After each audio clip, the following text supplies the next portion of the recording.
너는 내 주머니에 두 종류의 저울추 곧 큰 것과 작은 것을 넣지 말 것이며 내 집에 두 종류의 돼 곧 큰 것과 작은 것을 두지 말 것이요 오직 온전하고 공정한 저울추를 두며 온전하고 공정한 되를 둘 것이라. 그리하면 내 하나님 여호와께서 내게 주시는 땅에서 내 날이 길리라. 이런 일들을 행하는 모든 자, 악을 행하는 모든 자는 내 하나님 여호와께 가증하니라. 너희는 애굽에서 나오는 길에 아말렉이 내게 행한 일을 기억하라. 곧 그들이 너를 길에서 만나 내가 피곤할 때에 내 뒤에 떨어진 약한 자들을 쳤고 하나님을 두려워하지 아니하였느니라.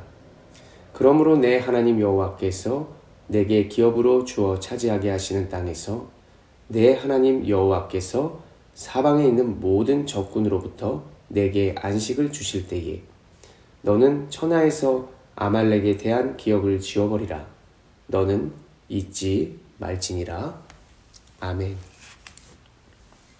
오늘의 25장은 지난 시간과 마찬가지로 다양한 법들에 대해서 말씀해 주고 있습니다.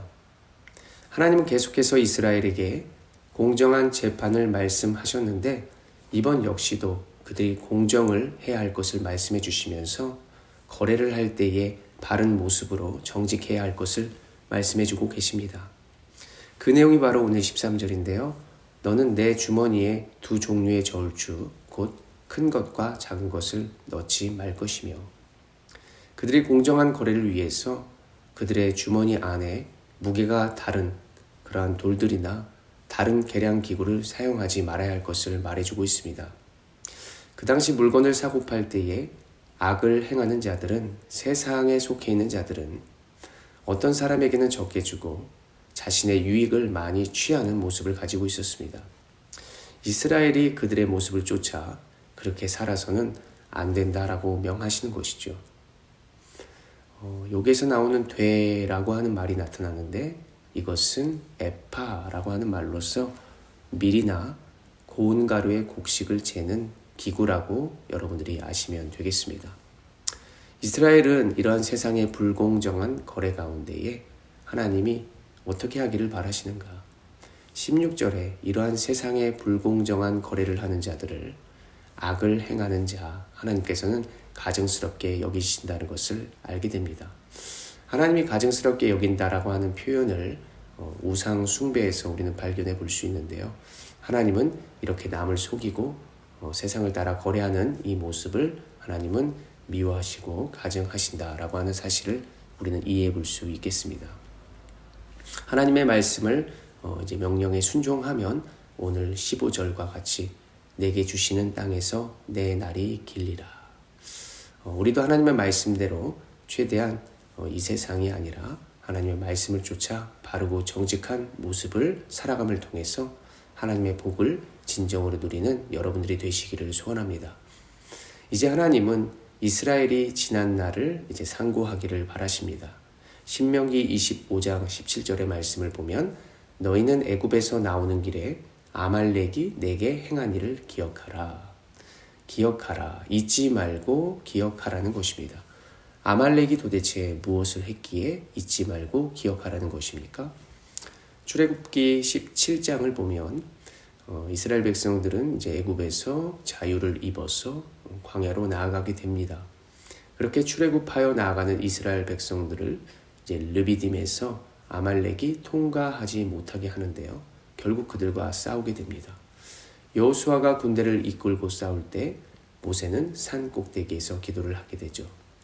모세가 이제 피곤하여 손을 내리게 되면 이스라엘이 지게 되고 모세가 또 다시 손을 올려서 기도하게 되면 이스라엘이 이기는 이러한 전쟁이었습니다. 이스라엘은 결국 이겼지만 그들은 오랜 여행으로 피곤하고 지쳐 있었기 때문에 그들 중에 나이가 많은 노약자들, 여성들은 당연히 행군 중에 뒤처져 있을 수밖에 없었습니다. 그런데 이때 아말렉이 어떻게 했느냐? 끝까지 이스라엘을 추격하여 비겁하게 뒤에서 약한 자들을 쳤다라고 하는 것이죠. 신명기 25장 18절에 곧 그들이 너를 길에서 만나 네가 피곤할 때에 내 뒤에 떨어진 약한 자들을 쳤고, 더 중요한 것은 이제 이 말씀입니다. 하나님을 두려워하지 아니하였느니라. 그들은 하나님을 두려워하지 않았기 때문에 이렇게 비겁한 행동을 하게 된 것이죠. 그래서 약속의 땅에 이스라엘 백성들이 정복하게 될 때에 그들이 가장 먼저 해야 할 것은 이 아말렉의 행동을 잊지 말고 진멸하라는 것입니다. 곧 지우다, 그들을 제거해버려라 라고 한다는 것이죠. 사랑하는 여러분, 하나님은 이러한 말씀을 주시면서 꼭 기억하고 행동하기를 바라십니다. 신명기를 통해서 우리에게 계속해서 말씀하신 것은 공정한 재판, 그리고 소외되고 약한 자들을 돕는 것이었습니다. 그런데 오늘 말씀을 보십시오. 공정하지 못하는 모습, 정직하지 못한 삶의 모습은 우상 숭배하듯이 하나님이 가증하게 보고 계십니다. 또한 하나님은 계속해서 사회적인 약자에 대해서 말씀해 주고 계셨는데 그렇게 소외된 자들을 돌보라고 백성들에게 말씀하셨죠. 지난날의 아말렉을 보십시오. 가장 약한 자들을 뒤에서 치는 이런 비겁한 행동들을 보게 됩니다.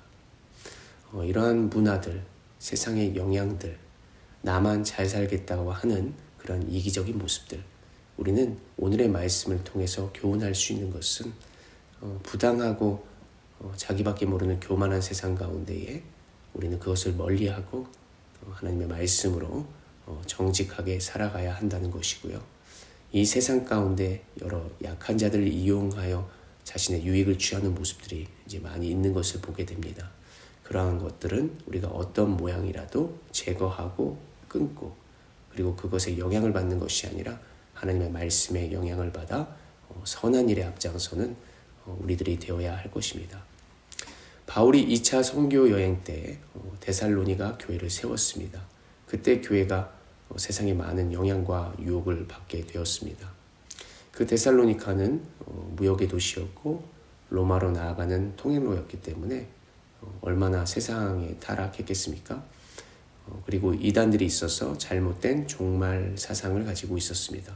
그래서 성도들은 신앙에서 계속해서 세상의 유혹에 이렇게 빠지게 되는 것을 보게 됩니다.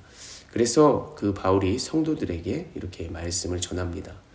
데살로니가 전서 5장 21절부터 22절에 말하기를 범사에 헤아려 좋은 것을 취하고 악은 어떤 모양이라도 버려라.